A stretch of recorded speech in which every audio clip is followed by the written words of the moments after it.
흔들리지 아니하리로다. 흔들리지 마시기 바랍니다. 옆에 분 보고 인사하겠습니다. 샬롬 샬롬. 사랑합니다. 축복합니다. 예, 잠자는 사람은 깨워주시기 바라고요. 예. 없어요. 예. 안식하라고 했더니 또 깊게 그냥 육적으로만 잠을 주무시는 분들이 있는데 일어나시길 바라겠습니다. 우리는 가끔 예기치 않은 그런 폭풍을 만날 때가 있습니다. 좀 잔잔하게 가고 싶은데 잔잔하지 갈 때 꼭 폭풍과 강풍이 일어날 때가 있습니다. 이 폭풍과 강풍이 일어난다는 얘기를 듣게 되면은 이 인생에 있어서 아주 거센 바람이 몰아치고 있다는 것을 의미합니다. 그것도 갑자기 예고하고 들어오는 게 아니라 갑자기 일어나는 바람, 이것이 폭풍과 강풍이라고 이야기를 합니다. 그 바람 때문에 때로는 우리는 흔들립니다. 가만히 서 있을 수도 없고 내가 가고자 하는 그 길도 갈 수가 없을 때가 있습니다. 오늘 본문 62편의 말씀을 보면은 다윗도 가끔 이런 폭풍과 강풍을 만나서 흔들릴 때가 있었습니다. 시편 62편은 다윗이 쓴 시인데 인생의 폭풍이 얼마나 크게 찾아왔는지 그 크게 찾아온 것을 통하여 하나님 앞에 노래하고 불렀던 그 찬양의 시입니다. 시편 62편을 보게 되면 이 시는 여두둔의 법칙에 의하여서 하나님 앞에 찬송을 한 다윗의 그런 모습을 봅니다. 여두둔이 무엇이냐? 말씀 보면 다윗이 성전을 거룩하게 짓고 그 안에 찬양대를 세우게 됩니다. 찬양대와 악사, 이 봉사하는 사람들, 이 3대 인도자를 세워가지고 하나님 앞에 영광을 돌리는 그런 책임을 맡겼습니다. 이 다윗이 아삽이란 사람과 헤만이라는 사람과 여두둔 이 세 사람을 세워서 각종 현악기와 여러 가지 타악기를 통해서 하나님을 찬양하였습니다. 말씀 보면 역대상 25장 1절의 말씀 보면 다윗이 군대 지휘관들과 더불어 아삭과 헤만과 여두둔의 자손 중에서 구별하여 섬기게 하되 수금과 비파와 재금을 잡아 신령한 노래를 하게 하였으니 그 직무대로 일하는 자의 수요는 이러하니라. 신령한 노래를 성전에서 하게 하였습니다. 그러니까 찬양을 감당하고 있는 이 성전에서 찬양을 감당하고 있는 일을 하던 사람 여두둔이었습니다. 시편 62편은 어떻게 보면 시이면서 기도이기도 하고 또한 노래이기도 합니다. 그런데 이 짧은 시 속에 다윗이 지금 어떤 상황에 처해 있는지를 우리는 한눈에 볼 수가 있습니다. 이 시는 그의 아들 압살롬에게 쫓겨나고 있는 그 반란 때문에 곤란을 처하고 있는 그런 다윗의 모습을 보면서 다윗은 하나님을 바라보면서 하나님께 시를 썼던 그 마음을 보게 됩니다.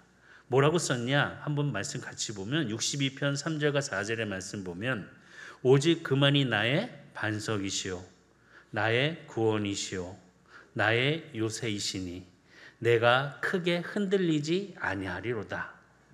넘어지는 담과 흔들리는 울타리 같이 사람을 죽이려고 너희가 일제히 공격하기를 언제까지 하려느냐. 지금 다윗은요 자신을 넘어지는 담과 흔들리는 그런 울타리 같은 사람이라고 이야기했습니다. 이 마찬가지로 다윗은 넘어졌고 흔들렸고 또 높은 자리에서 떨어지기도 하였습니다. 그리고 또 떨어진 것으로 끝난 것이 아니라 시므의 저주를 받아가면서 피신하는 그런 모습을 보여줍니다. 정말 거센 강풍을 맞이한 그런 다윗을 넘어뜨리려고 하였다는 것입니다. 흔들렸습니다.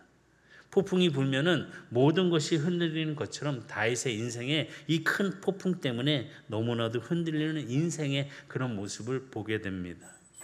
인생의 바람이 불면은 가만히 있지 못합니다. 흔들리게 되어 있습니다. 안 흔들리는 사람이 아무도 없습니다. 지금 경제적으로도 또 여러 가지 그런 직장의 문제라든지 자녀의 문제라든지 부모님에 대한 걱정거리 이런 여러 가지 것들이 우리를 흔들 때가 참 많이 있습니다. 가볍게 부는 바람도 있고 거세게 부는 바람도 있습니다.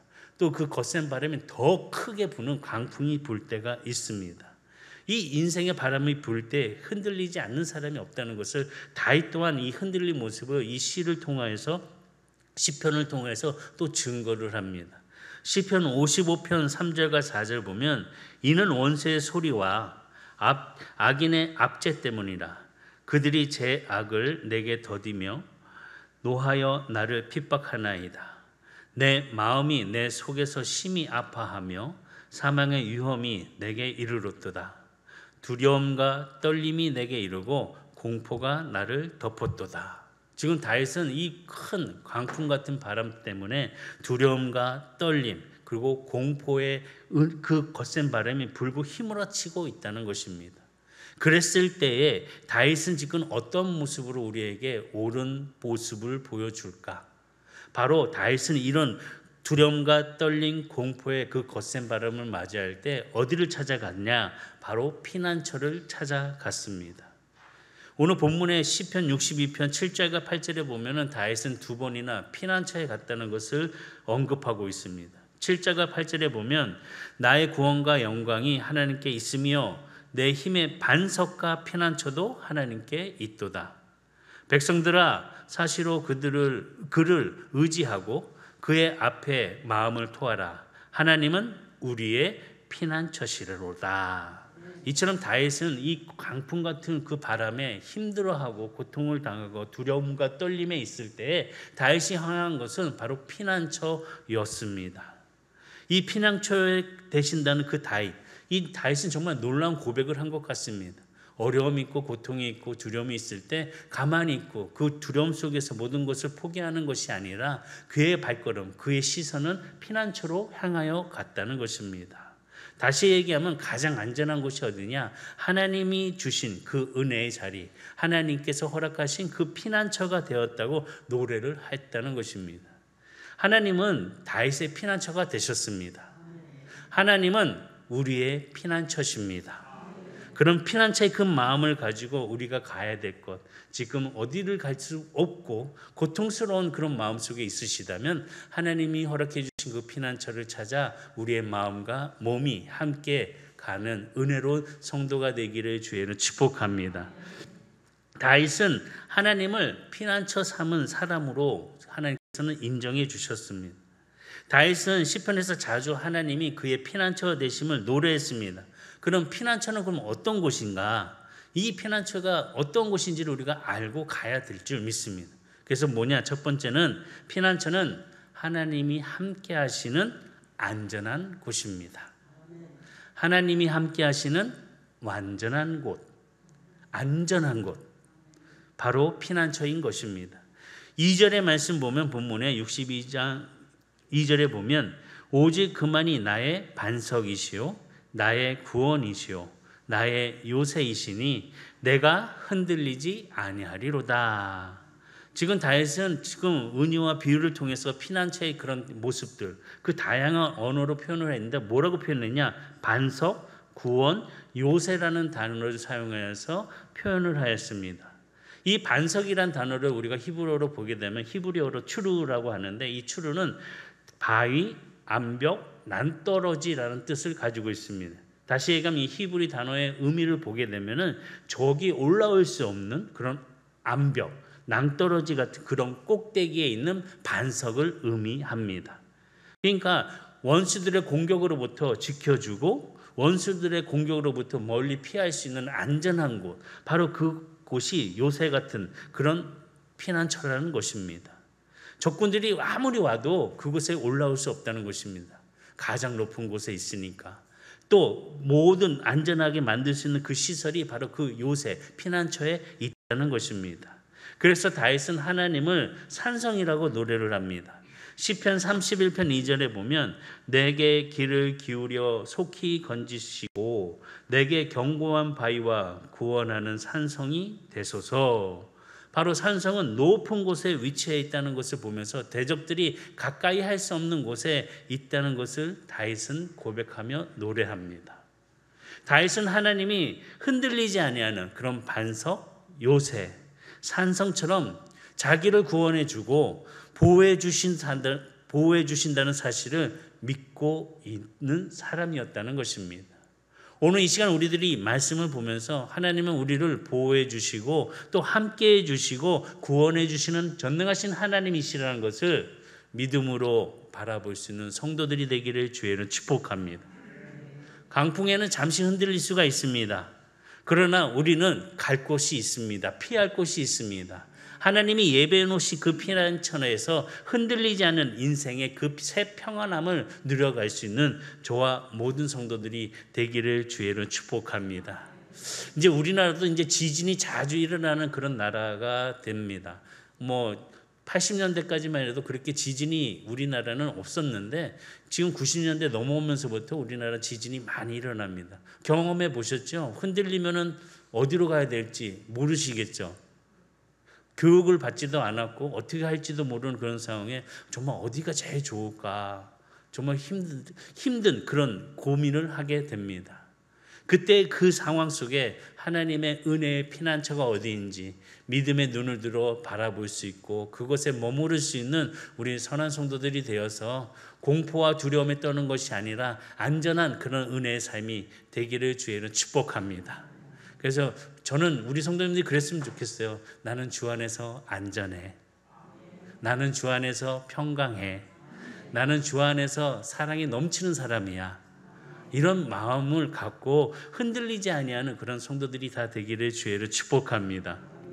그럼 또 그 다음에 피난처는 무엇이냐? 잠시 피하여 숨는 은밀한 곳이라는 것입니다. 계속 있는 게 아니라 잠시 피하는 은밀한 곳이 피난처입니다. 사무엘하 22장 3절에 보면 내가 피할 나의 반석의 하나님이시오 나의 방패시오 나의 구원의 뿌리시오 나의 높은 망대시오 그에게 피할 나의 피난처시오 나의 구원자시라 나를 폭력에서 구원하셨도다. 이처럼 사무엘하의 말씀을 통하여서 피할 수 있는 그런 은밀한 곳 피난처라는 것을 찬송하고 있습니다. 시편 59편 16절에도 나는 주의 힘을 노래하며 아침에 주의 인자심을 높이 부르오르니 주는 나의 요새이시며 나의 환난 날에 피난처이심이니라. 나의 피난처라고 고백하고 있습니다. 다시 얘기하면 피난처는 피신처를 이야기합니다. 어딘가 내 몸을 피할 수 있고 안전하게 있을 수 있는 곳. 우리가 인생의 강풍이 불 때는 가만히 있어서는 안 됩니다. 좀 쉴 수 있는 그런 강풍을 피할 수 있는 자세를 가져야 합니다. 그냥 잠깐 살짝 부는 그런 바람이라면 견딜 수가 있습니다. 그런데 해오리 바람처럼 크게 불어오는 바람이라면 거센 강풍이라면 우리는 그때 뭘 해야 되냐? 모든 것을 잠시 멈추고 피해야 합니다. 야, 그만 나가지 마. 가만히 있어. 움직이지 마. 이렇게 얘기를 하면서 우리는 그 자리에 머물러야 합니다. 강풍이 불고 막 일어날 때 나가서 누구 만나고 어디 먹으러 가고 이런 사람들 아무도 없습니다. 그냥 가만히 있는 그런 모습을 가져야 합니다. 거센 바람이 불면 불수록 잠시 멈추고 피해야 한다는 것입니다. 이때는 수동태가 되어야 합니다. 아무것도 할 수 없을 때 가만히 있어야 한다는 거죠. 아무것도 할 수 없는데 이것저것 이렇게 저렇게 움직이다 보면 오히려 어려움을 당할 수가 있습니다. 형통할 때는 우린 능동태가 됩니다. 그러나 어려울 때, 환난 날이 있을 때는 수동태를 갖고 가만히 있는 마음, 자세를 가져야 합니다. 피난처는 은밀한 곳입니다. 피난처는 대적이 잘 발견할 수 없는 곳에 있기 때문에 이 비밀스러운 곳은 안전한 곳입니다. 이 곳을 우리가 믿음으로 강풍이 불 때, 우리를 흔들고 있을 때, 넘어지려고 할 때 우리는 그 안전한 곳, 피난처에 머무를 수 있는 은혜로서 하나님을 바라보고 하나님의 그 크신 은혜를 기다림의 자세를 통하여서 멈춤을 갖는 성도가 되시기를 주의로 축복합니다. 하나님은 정말 비밀스러운 곳, 은밀한 곳에 우리를 숨겨주시는 은혜를 주십니다. 시편 27편 5절에 보면 여호와께서 환난 날에 나를 그의 초막 속에 비밀히 지키시고 그의 장막 은밀한 곳에 나를 숨기시며 높은 바위 위에 두르시리로다. 이처럼 하나님께서는요 우리를 비밀스럽고 은밀한 곳 이런 곳에 우리를 숨게 피하게 피난처로 만들어 주신다는 것입니다. 이 피난처에서 참된 안식과 평안과 평강을 누려가는 우리 모든 성도들이 되기를 주의로 축복합니다. 저는 이 피난처를 생각하면서 참 나만이 있는 그런 하나님과의 만남의 장소, 그런 공간, 그것이 정말 저에게는 너무나도 정말 은혜로운 장소였습니다. 피난처였습니다. 너무나도 힘들어서 너무나도 감당할 것들을 감당하지 못해서 모든 것을 이게 여러 가지 문제들이 너무 많았습니다. 경제적인 것들, 삶의 그런 문제들, 이제 학교에서의 생활 문제들. 근데 제가 이제 방을 하나 있었는데 방에 조그만 방에 옷장이 하나 있었습니다. 거기는 문 닫으면 아무것도 안 보여요. 깜깜해요. 그래서 거기에다가 조그만 책상 하나 놔두고 그 기도상을 딱 하나 만들었습니다. 그때 이제 너무 힘들고 고통스럽고 상황이 어떻게 될지 모를 때는 그 자리가 저에겐 너무나도 편한 자리였습니다. 왜냐하면 하나님과의 그런 공간의 시간이었거든요. 하나님과 영적 교제가 있는 그런 장소였거든요. 이렇든 저렇든이 아니라 그 자리에서 하나님 앞에 기도하고 하나님께서 나에게 주신 그 마음의 생각을 통해서 저는 안식할 수 있었고 평안을 누릴 수가 있었습니다. 우리 성도님들에게도 이런 장소가 있기를 바랍니다. 어디든지 괜찮습니다. 차 안이라든지 바깥이라든지 내가 거할 수 있는 그런 장소에 머무름을 통하여서 안식할 수 있는 그런 평안함을 누리는 모든 성도들이 되기를 주의로 축복합니다. 그러면서 피난처는 그럼 무엇이냐? 안식하면서 힘을 얻는 곳이라는 겁니다. 안식하면서 힘을 얻는 곳. 본문의 7절에 62편 7절의 말씀 보면 나의 구원과 영광이 하나님께 있으며 내 힘의 반석과 피난처도 하나님께 있도다. 내 힘, 내 반석, 나의 피난처 하나님께 있습니다. 그렇기 때문에 우리는 안식하면서 하나님이 나에게 주신 그 평안함을 통해서 우리는 힘을 얻을 수가 있습니다. 이 시간 하나님이 주신 은혜로 힘을 얻으시기 바랍니다. 모두 다 한 사람도 빠지지 말고 하나님이 주신 은혜의 힘을 받으시기를 주님으로 축원합니다. 한란을 만날 때 우리는 참 공격도 여러 가지로 우리에게 다가오고 심하게 올 때가 있습니다. 그때 우리가 느끼는 건 뭐냐? 무력감을 느끼게 됩니다. 그리고 두려움과 무력감이 자꾸 반복되다 보니까 우리는 피곤해집니다. 그때 필요한 게 뭐냐? 힘입니다. 힘이 있어야 합니다. 인생의 전쟁에서 싸울 때 정말 경계해야 되는 거 우리가 잘 알고 있듯이 피곤하지 말아야 됩니다. 그리고 또 낙심하지 말아야 합니다. 이 피곤하고 낙심할 때 우리가 찾아야 할 곳 바로 피난처. 하나님이 나에게 주실 그 새로운 힘, 새로운 은혜를 공급해 주시는 그 장소에서 우리는 얻어야 한다는 것이죠. 바로 저는 이 시간 우리가 하나님 앞에 나와 말씀 안에서 임하는 모든 성도들에게 피난처가 되고 새 힘을 얻을 수 있는 이 예배의 시간이 되기를 주의로 축복합니다. 그런데 우리가 폭풍을 만날 때 조심해야 할 것이 있습니다. 그것은 뭐냐? 폭풍을 바라보는 거예요. 폭풍을 바라보고 있는 모습이에요. 또 우리가 여러 가지 그런 적군과 그런 적대하는 것들이 막 다가올 때에 우리는 늘 시선을 원수와 대적하는 것을 바라보게 됩니다. 그렇게 되면 우리는 어떤 마음을 갖게 되냐? 낙심합니다. 어쩌다가 이러면서 흔들리는 마음을 갖게 됩니다. 그런데 우리가 말씀 알듯이 잘 알고 있듯이 믿음은 시각과 깊은 관련을 갖고 있습니다. 무엇을 바라보는지, 누구를 바라보는지 밀접한 관계가 있습니다. 다윗은 폭풍과 이런 강풍을 잠시 바라보았지만 그는 흔들리지 않는 마음을 경험했습니다. 왜냐? 다윗은 흔들리는 가운데 강풍 중에 하나님을 바라보았습니다.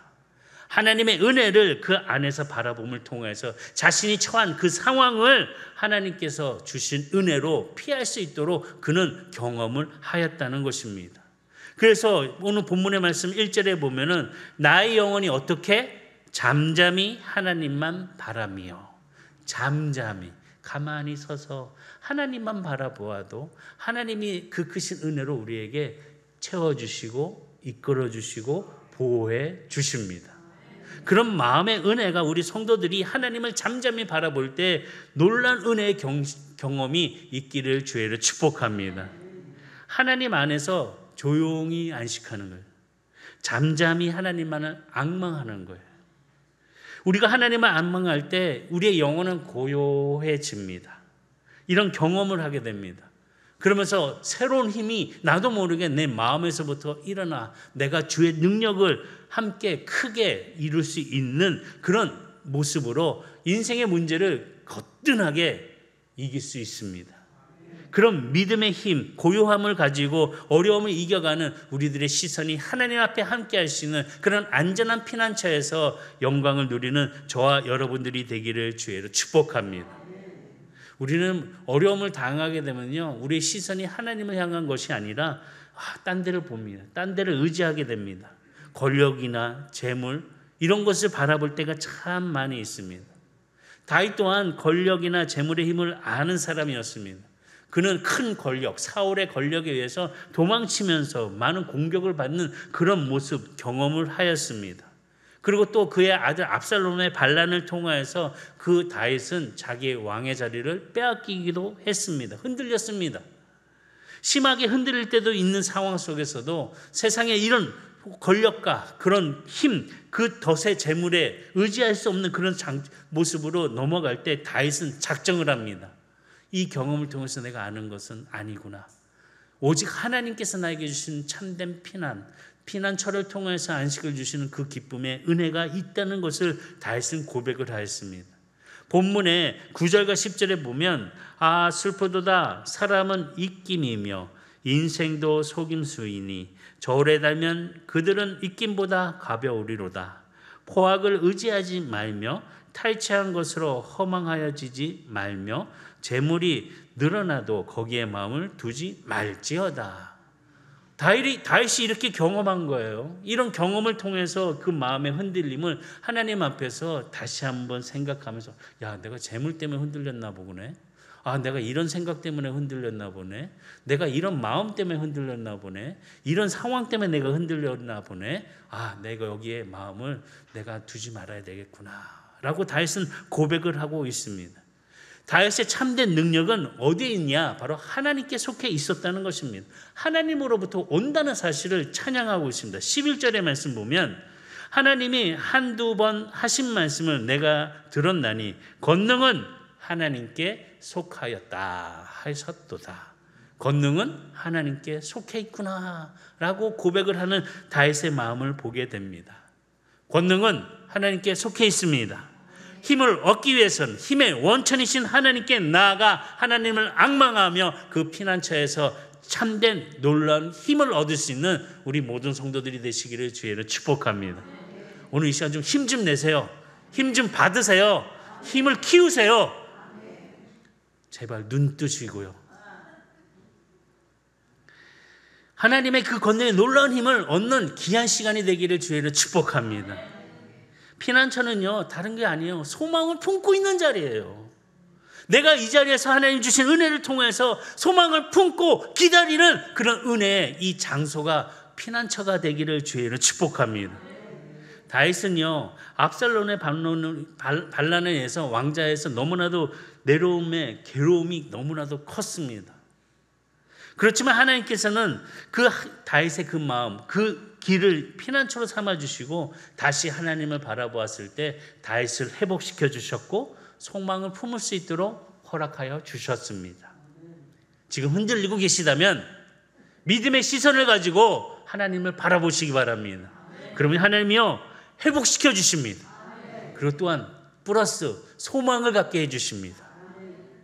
그런 까닭에 하나님의 은혜를 찬송하고 나아가는 그런 기쁨의 다윗의 모습을 보게 됩니다. 5절과 7절 본문의 시편 62편 5절과 7절 다 같이 한 목소리로 시작.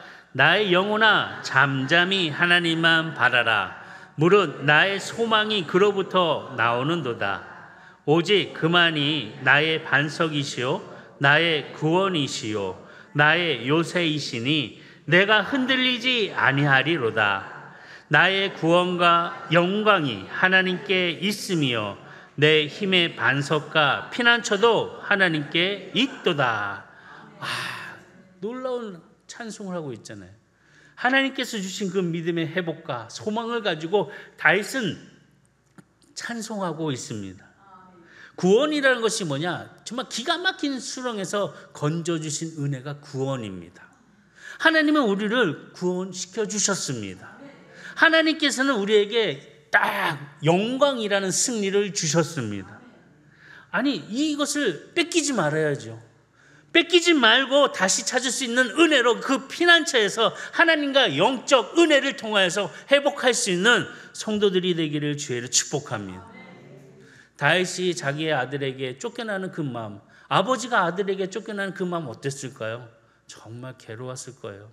정말 암담했을 거예요. 한번 생각해 보세요. 집에 있는 아들이나 딸이 나를 배반하고 나를 힘들게 하고 그러면 어떠신가요? 그런 적이 없으니까 만약에 저희 아들이 그랬다면 저는 아마 미칠 것 같아요. 어디서 아마 정말 돌 것 같아요. 그래도 하나님의 은혜로 아직까지 얘네들이 저한테 덤비질 않아서 감사할 뿐이지. 지금 이 다윗의 이 마음 정말 이해가 될 것 같아요. 그는 정말 모든 것이 내 아들한테 이렇게? 나는 진짜 어디에 있어야 되니? 내가 가야 될 곳은 어디니? 아마 별 마음의 생각이 다 들었을 거예요. 그 중에 하나님께서 피난처로 안전한 곳에서 가만히 하나님을 바라봄을 통해서 하나님의 임재 속에서 그의 마음을 위로해 주셨고 그의 마음을 새롭게 힘을 주셨고 그가 새 소망을 갖도록 회복시켜 주셨다는 거예요. 오늘 우리 성도들이 이런 자세로 하나님의 은혜를 경험하시기 바랍니다. 하나님께서 주신 회복을 가지시고 소망으로 일어나는 성도가 되기를 주의로 축복합니다. 피난처는요, 높은 곳에 있다고 하였습니다. 높은 산성, 높은 요새, 높은 낭떠러지. 아니, 적군들이 쉽게 올 수 있는 곳이 아니에요. 우리를 쉽게 넘어뜨릴 수 있는 그런 곳이 아니에요. 우리는 거기서요, 소망을 얻는 그런 장소로서 흔들리지 아니하는 그런 하나님의 처소에서, 하나님의 피난처에서 참된 안식을, 기쁨을 누려가는 성도들이 되기를 주의로 축복합니다. 히브리서 기자가요, 이 소망을 얻으려면 어디로 가야 되냐? 피난처로 가래요. 히브리서 6장 18절에 보면 이는 하나님이 거짓말을 하실 수 없는 이 두 가지 변하지 못할 사실로 말미암아 앞에 있는 소망을 얻으려고 어디를? 피난처를 찾는 우리에게 큰 안위를 받게 하려 하십니다. 피난처로 가면요, 큰 소망과 그 안위함을 누리게 됩니다. 우리를 움직이는 가장 큰 힘 무엇일까요? 소망입니다. 지금 우리 성도님들 마음속에 하나하나 소망들 다 있으시죠? 얘가 좀 우리 손주가 잘 자랐으면 좋겠고 건강하게, 얘네들이 정말 건강하게 잘 행복하게 살았으면 좋겠고, 부모님도 좀 건강하게 아프지 아니하시고 그냥 좋은 믿음의 은혜를 우리에게 보여주시고, 이런 소망들이 참 많이, 이것을 갖기 위해서는 피난처로 가래요. 피난처에서 함께 그 위로를 받고 그 힘을 통하여서 우리가 움직일 수 있는 능력을 하나님께서 함께 해주시면 경험하는 우리 성도들이 되시기를 주의로 축복합니다. 소망을 품는 자들은요, 어떤 어려운 환경도 이길 수 있습니다. 이기시기 바랍니다. 소망은 하나님께 있습니다. 하나님은 우리의 소망이십니다. 이 소망을 통하여서 모든 성도들이 흔들리지 아니하는 귀한 거룩한 성도들이 되시기를 주의로 축복합니다. 옆에 분에게 이제 흔들리지 마. 잠만 자다가 지금만 눈 떠가지고 그냥 흔들리지 마시기 바랍니다. 믿음으로 승리하는 거룩한 하나님의 자녀가 되시기를 주의로 축복합니다.